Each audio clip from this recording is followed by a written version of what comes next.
Hello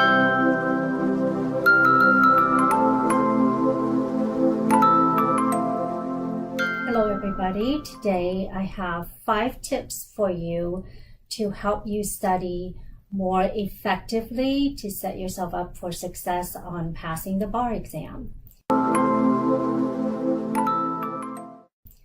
Tip number 1. This is a general, very big tip that really applies to every aspect of your life, not just for taking the bar exam.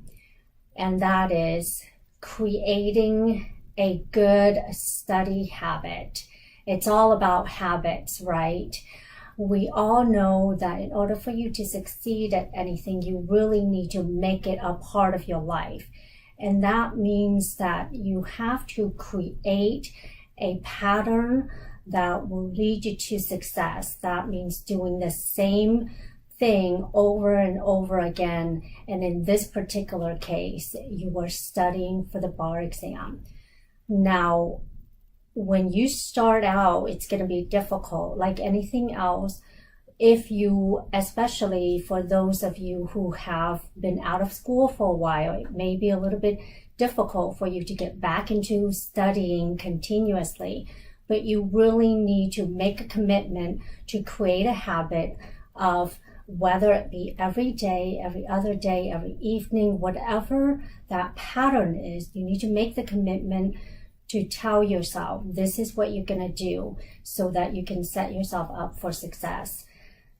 During the bar exam study, really, and when I was studying for the bar exam, I was thinking about the bar exam all the time. I felt like I was constantly studying. Even if I wasn't studying, I knew what the focus was, is that for that 2 months period of time, my entire life was the bar exam, because I wanted to make sure that it was my only time I would ever have to take it. So you should really go into it with that frame of mind. Now, it doesn't mean that you have to study every single minute of your time. You really need to look at what kind of time you have and plan it out accordingly, which leads me to the second tip, which is, and to back up a little bit, the first tip is a very big general tip. And then the second and the third tip deals with planning for study success. Then the fourth and the fifth tip have a lot to do with your mentality, because really the bar exam is somewhat of a mental game for those of us who have taken it or are studying for it, or for those of us who understand it. Tip number 2 is create a successful study plan. Planning is very important for success. You always need to plan out you always have to create a plan of attack. And in this particular case, you really need to plan out your study schedule. For those of you who need help with that, I would recommend that if you are with a study program, then you use what they provide you as a calendar of what to study, when, etc. If you are studying on your own, you can work off of those calendars, and if you're not able to find one, I'm sure that you know of someone who is working off of somebody that you should be able to find a schedule somewhere for you to work off of. The reason why, even if you're studying on your own, I recommend trying to find a set up schedule already for you to work off of, because you want to not have to reinvent the wheel, because your time is very precious during this time, which means you really want to be able to not have to waste time on things that you don't have to waste time on. Therefore, working off of a schedule is much easier than just planning one out on your own. So if you don't know where to start, the best way is to just ask yourself the questions: who, what, when, where. Those are probably the main, the why we'll get to later. But those are usually when I don't have a place to go, I kind of fall back to that who, what, when, where, why question to get yourself back on track. So the who are you going to study with? Or if you have a study partner. If you don't, the who is you. You're studying with yourself, because really when you're studying, you are really becoming a teacher, because you should be able to tell whoever it is what you have learned. And that's, you can think of it as studying with yourself. What will you be studying? You should have a plan on each day what subject you're going to be studying, what type of task you're going to be practicing, whether it be MBE, MEE, MPT, depending on your jurisdiction.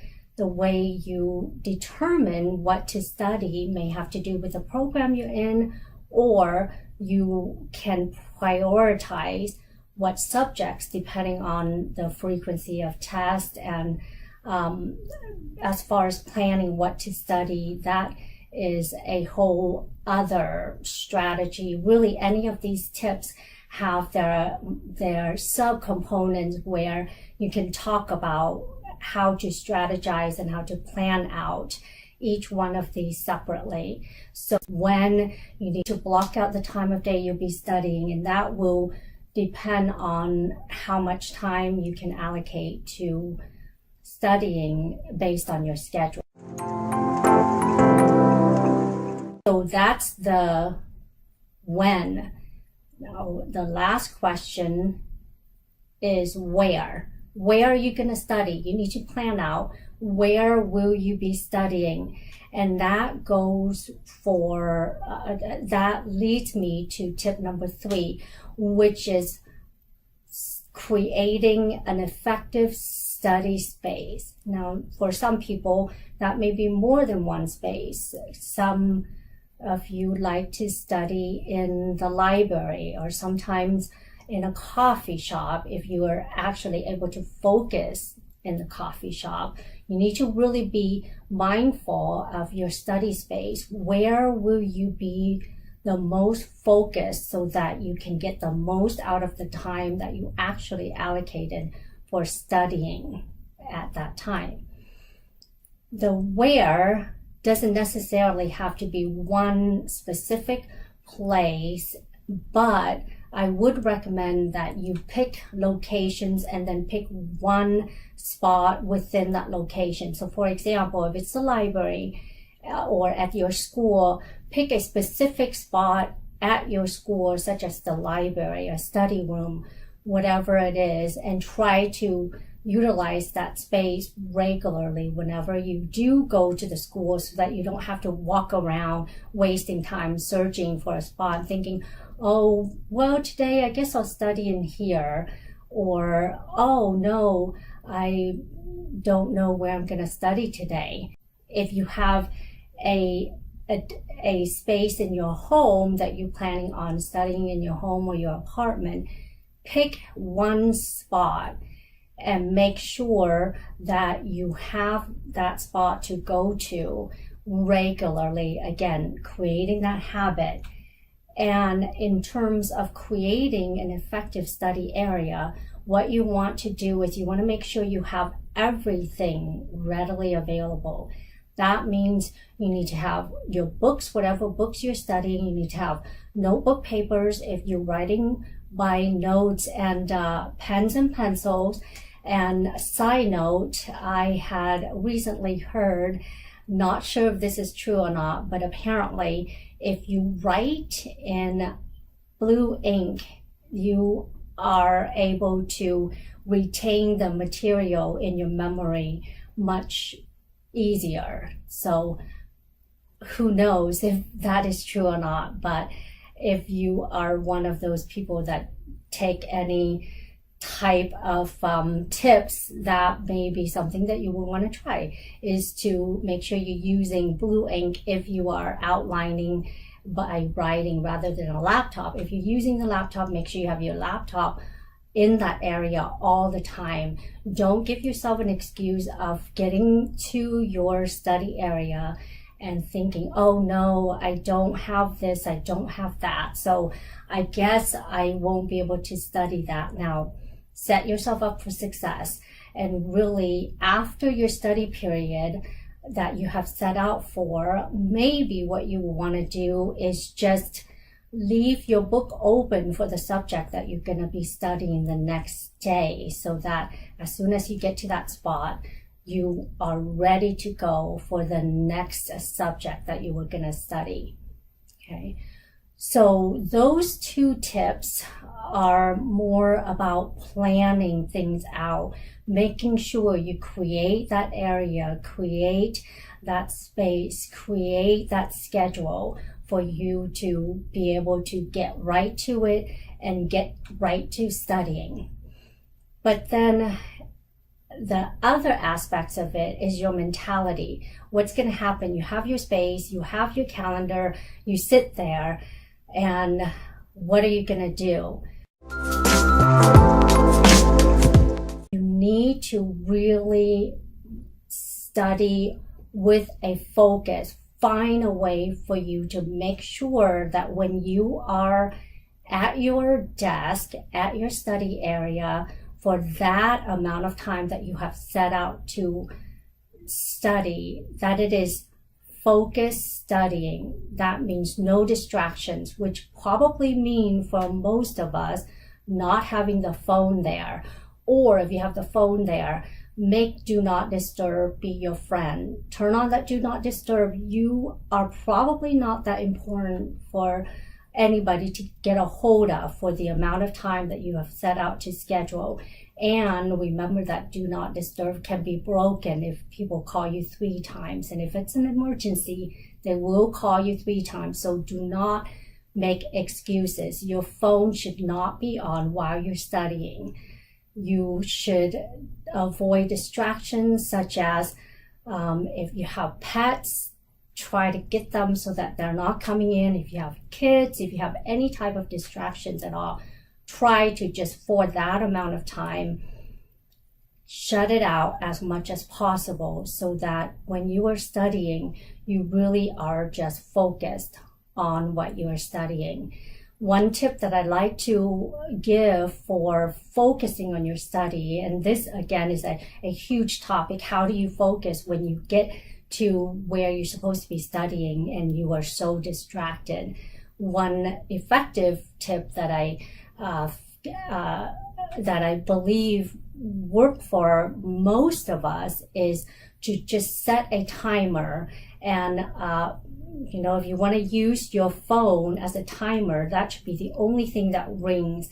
No notifications, turn all notifications off. But if you can't resist looking at your phone for it, then get a kitchen timer, get a Pomodoro timer, whatever it is that would work for you. But you set the time for the amount of time you're going to study, leave it alone, and you don't need to figure out when is your study time done. You know it's done when the timer goes off. So all you need to worry about is the subject you're studying and the law that you're supposed to be learning. So make sure you really stay focused when you're studying, because that's the only effective way of learning. Okay.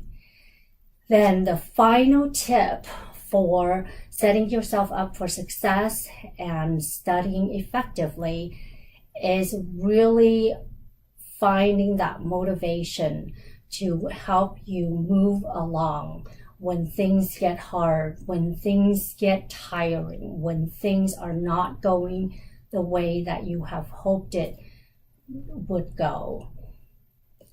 And one way of doing that would probably be, or at least the best way to help motivate anybody, is really finding that why. Why are you doing this? Why do you want to pass the bar exam? Why did you go to law school? Why did you sign up for this? If you find your why, then sometimes when it's in that moment when you're really struggling, you think of that why, then that could help get you back into focusing on the end game, which is passing this exam. Okay? If you don't have a why, then your why could be, well, you signed up for the exam, so you are going to have to do it no matter what. So you might as well just force yourself to do it because you're in it anyway. Okay? And if you still can't force yourself to do it, sometimes being around people who are in the same boat can help motivate you. Making sure that you have people around you to support you, to help you through the process when things get a little bit hard, where you lose perspective and you lose track of the why. That could help if you have a good support system. Use this as a community. Leave a comment as to why you're doing this. So when you're not motivated, why are you not motivated? Get it out there. Just lay it all out there and say, I'm just not feeling like studying right now. And it's okay. We are not always motivated. It's not something that you can turn the switch on and off. But for those times that you're not motivated, there are ways for you to get out of that rut. And that is another skill that probably would be helpful for you to perfect or try to learn by finding little hacks or tricks of how to get you back in the mood if you are not motivated to study. If you find yourself not being motivated, there are hacks and tricks you can do to get yourself on track. And we can't always be motivated all the time. And keep in mind, though, that you don't have to always be motivated in order for you to be studying. Remember that sometimes we don't do things just because it's fun, or sometimes we don't do things just because we are motivated to do it. Sometimes we do it just because that's what needs to get done. And it's what needs to get done, and you just need to do it. So don't let your feeling get in the way of your performance. Sometimes you need to step out of your head and get to the studying. And part of that could be helped by the second tip, which is creating that study plan, so that if you're not motivated, if you have made a commitment, you've created that plan, then you know exactly what you need to be doing at that time. Get out of your head and stick with the plan. If you are able to perfect these 5 tips, then you are more likely to be able to find an effective study plan that will set you up for success for passing the bar exam. Again, if you have any questions or need any clarifications about any of the tips that I mentioned today, go ahead and leave a comment and I will try to answer them as best as I can.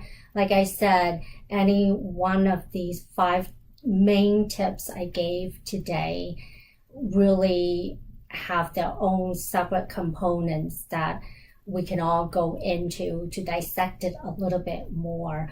For example, how to stay focused when you're not motivated. That's an art that we all have to learn, not just for studying for the bar exam, or not just for studying in general, but for anything that we do in life, really. So go ahead and leave a comment.